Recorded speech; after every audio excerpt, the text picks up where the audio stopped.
Hello students, मैं class 5 का lady class chapter 3 है और टॉपिक आपका है बोन्स एंड मसल्स। ये बोन्स आपके शरीर में कितने बोन्स हैं? 206 हैं। जब बच्चा जन्म लेता है उस समय उसके बोन्स कितने होते हैं? 300 से अधिक होते हैं, लेकिन बाद में वो क्या होता है, ज्वाइंट हो जाता है और फाइनली हमारा 206 हो जाता है। और मसल्स ये कितने होते हैं? More than 600। ये बोन्स और मसल्स क्या होता है? बोन एक रिजिड स्ट्रक्चर, जबकि मसल्स क्या है? फ्लेक्सिबल है। मसल से हम कॉन्ट्रैक्ट और रिलैक्स करते हैं, जबकि बोन से हमारा बोनी फ्रेमवर्क यानी स्केलेटन एक ढांचा तैयार करता है। और ये बोन और मसल्स, जैसे अभी मसल्स नहीं होते तो आपका क्या था, आपका शरीर जो है, आपका जो ढांचा वो बिल्कुल फिक्स हो जाता, कोई भी उसमें फ्लेक्सिबिलिटी नहीं होती, आप किसी चीज को ले नहीं सकते हो, कैच नहीं कर सकते, कुछ आप उसे पकड़ कर नहीं सकते हो। तो ये सब क्या हुआ है, इसकी वजह से ही फ्लेक्सिबिलिटी, आप जो रिलैक्स कर सकते हो, बैठ सकते हो, तो ये सब में मसल्स का रोल है और ये दोनों ही एक साथ वर्क करते हैं।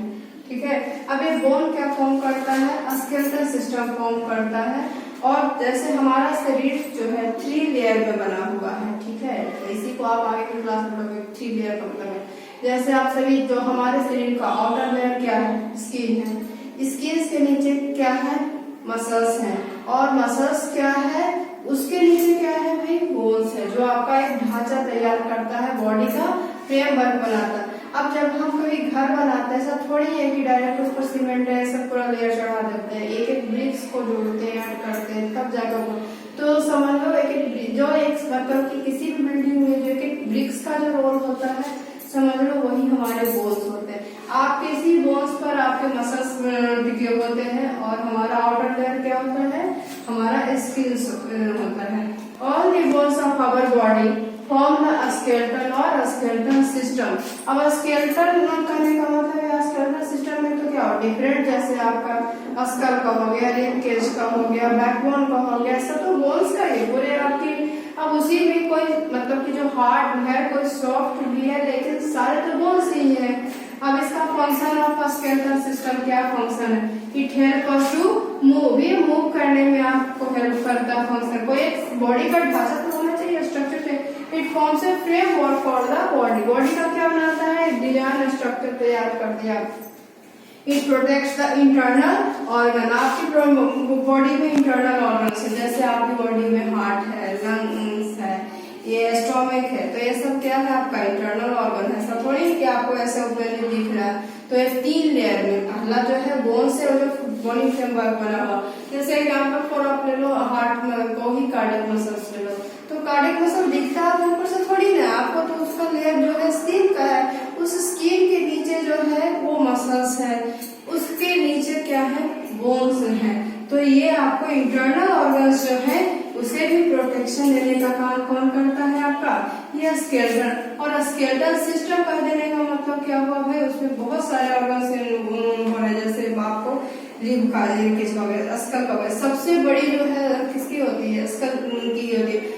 और ये जो है आपके पूरे शरीर में कहा जाता है कि जो ह्यूमन या कोई भी एनिमल्स हो, उसके जो पूरे शरीर का वजन एक तरफ और उसके हेड का वजन ज्यादा होता है।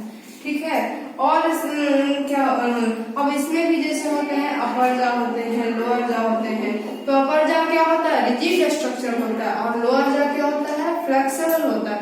इसी लोअर जा की फ्लेक्सिबिलिटी की वजह से हम लोग खा पी सकते हैं और बोल सकते हैं। लोअर जा की फ्लेक्सिबिलिटी, अरे लोअर जा फ्लेक्सिबल नहीं होता तो ना हम लोग कुछ खा सकते थे, मतलब कि हमारे माउथ में कोई मूवमेंट ही नहीं हो पाती और ना ही हम बोल पाते। ठीक है, तो ये आपका स्केलेटन ये क्या काम करता है? मूव करने में, उसका ढांचा तैयार करने में, और प्रोटेक्ट द इंटरनल ऑर्गन्स। और मसल्स, जैसे मसल्स के कुछ हो गए, कितने टाइप के मसल्स होते हैं, तो कुछ जैसे सॉफ्ट है, जैसे हमारा शरीर जो है बहुत वेस्ट कनेक्शन उसमें है भाई, एक दूसरे, जैसे एक बोन भी है 206 है, तो ये सोच रहे हैं कि अब 206 बोन है, तो आखिर एक बोन दूसरे बोन को कैसे जोड़ा होगा? कहीं ना कहीं उसमें तो कोई ज्वाइंट हुआ होगा, तो जो उसे हम क्या करते हैं? जो ज्वाइंट हो उस प्लेस को क्या कहते हैं?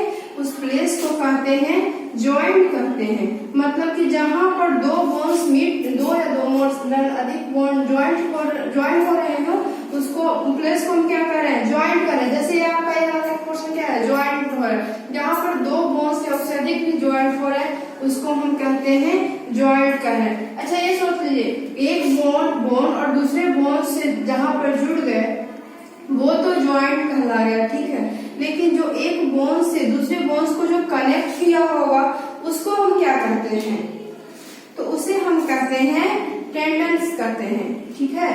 उसके बाद फिर एक जैसे और भी बहुत आपकी बॉडी में होता है, जैसे आपके कान के पास जो है कान का जो आपका एक्सटर्नल ईयर का है वो थोड़ी सी देखिए, आप कान को कीजिए जो जिसमें हम लोग इयरिंग वगैरह पहनते हैं, तो उसको आप टच कीजिएगा तो वो आप उतना रिजिड नहीं होगा, थोड़ा सा वो सॉफ्ट होगा, तो उसको हम क्या कहते हैं, कार्टिलेज बोलते हैं, ठीक है। ये उतना हार्ड नहीं होता, उतना स्टिफ नहीं होता, थोड़ी सी इसमें सॉफ्टनेस होती है, ठीक है।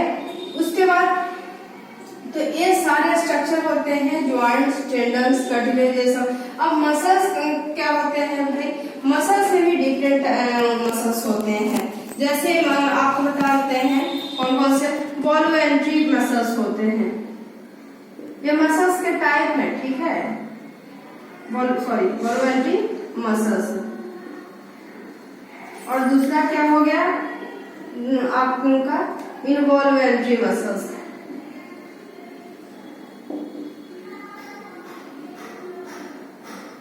तो इसमें क्या है, वॉल्वेंट्री जिसको आप मतलब कि खुद अपने बिल पे कर सकते हैं, मतलब उसका कमांड आपके हाथों में है। जैसे सब कुछ भी मैं लिख रही हूँ तो इसमें मेरा कमांड है, मेरे कि मुझे लिखना है और मैं क्या लिख रही हूँ, तो इसमें बॉडी पर मेरा कमांड है। तो ये इसमें जो मसल्स पार्टिसिपेंट्स किए वो क्या कहलाए, वॉल्वेंट्री मसल, और वो एक्शन हमारी क्या कहलाई, वॉल्वेंट्री एक्शन। पर जिस एक्शन पर आपकी बॉडी, कुछ चीज ऐसे भी है जो खुद आपकी बॉडी करती है, आप नहीं करते हो, ऐसा नहीं। जैसे हम कह रहे हैं हम श्वास ले रहे हैं तो कहेंगे हम बहुत बड़ा काम कर रहे हैं, ऐसा नहीं है कि हम श्वास ले रहे हैं बहुत काम कर रहे हैं, उससे तो हमारी बॉडी ऑटोमेटिक कर रही है, तभी तो हम सर्वाइव कर रहे हैं। जैसे हमारा हार्ट बीट चल रहा है, भाई तो चल रहा है, वो आपसे यदि वो चलेगा नहीं तो हम थोड़ी ना रहेंगे, तो वो खुद कर रहे, तो वो आपकी कौन सी हो गई, इनवॉल्वेंट्री मसल्स, ठीक है। और वो एक्शन क्या कहलाई, इनवॉल्वेंट्री एक्शन। अच्छा तो इनवॉल्वेंट्री मसल्स किसके द्वारा कंट्रोल होती है, वो किसके द्वारा होती है, स्पाइनल कॉर्ड के द्वारा होती है, ठीक है। अब ये जैसे देखो भाई, ये स्पाइनल कॉर्ड का क्या काम है, जो आपको बताया कि स्कल क्या होती है, जो ये आपकी क्या स्कल किसको प्रोटेक्ट करती है, आपके ब्रेन को प्रोटेक्ट करती है। हमारा जैसे आपको पता है कि हमारा सिर्फ 3 लेयर्स में है, ये नहीं है कि इंटरनल और जिससे पर ब्रेन है, ठीक है, खोपड़ी है तो थोड़ा ही तो दिख रहा ब्रेन आपका नहीं, तो यदि मान लिया कि इसके उसके नीचे में प्रोटेक्टिव लेयर होती है, यदि वो डायरेक्टली होती तो हम कोई भी माइनर भी चोट लगती तो हम लोग क्या होते, सर बच ही नहीं पाते, कुछ भी हमारे साथ हो सकता था। तो वो जो कवच होती है प्रोटेक्टिव लेयर ब्रेन को बचाए रखती है, ठीक है। तो ब्रेन भी हो गया, तो अब ये ब्रेन है, स्पाइनल कॉर्ड है, नर्व्स है, ये सब मिलकर क्या बना देते हैं, आपके नर्व्स बना देते हैं, ठीक है, टिश्यू फॉर्म कर देते हैं। तो ये सब मसल्स का एक दोनों टाइप हो गए, वॉल्वेंट्री और इनवॉल्वेंट्री। जो आपके मतलब कि बिल पे कंट्रोल में पावर में हो वो वॉल्वेंट्री मसल्स, जो आपके कंट्रोल में नहीं हो वो इनवॉल्वेंट्री मसल्स। और किसके द्वारा कमांड होता है, स्पाइनल कॉर्ड। स्पाइनल कॉर्ड कहाँ से शुरू होता है, जो आपके मतलब जो जस्ट आपके गर्दन से जस्ट नीचे जो शुरू होता है, जो सिलेंड्रिकल जो है आपके गर्दन के और बैकबोन तक वो एंड हो जाता है, वो आपका स्पाइनल कॉर्ड कहलाता है, ठीक है।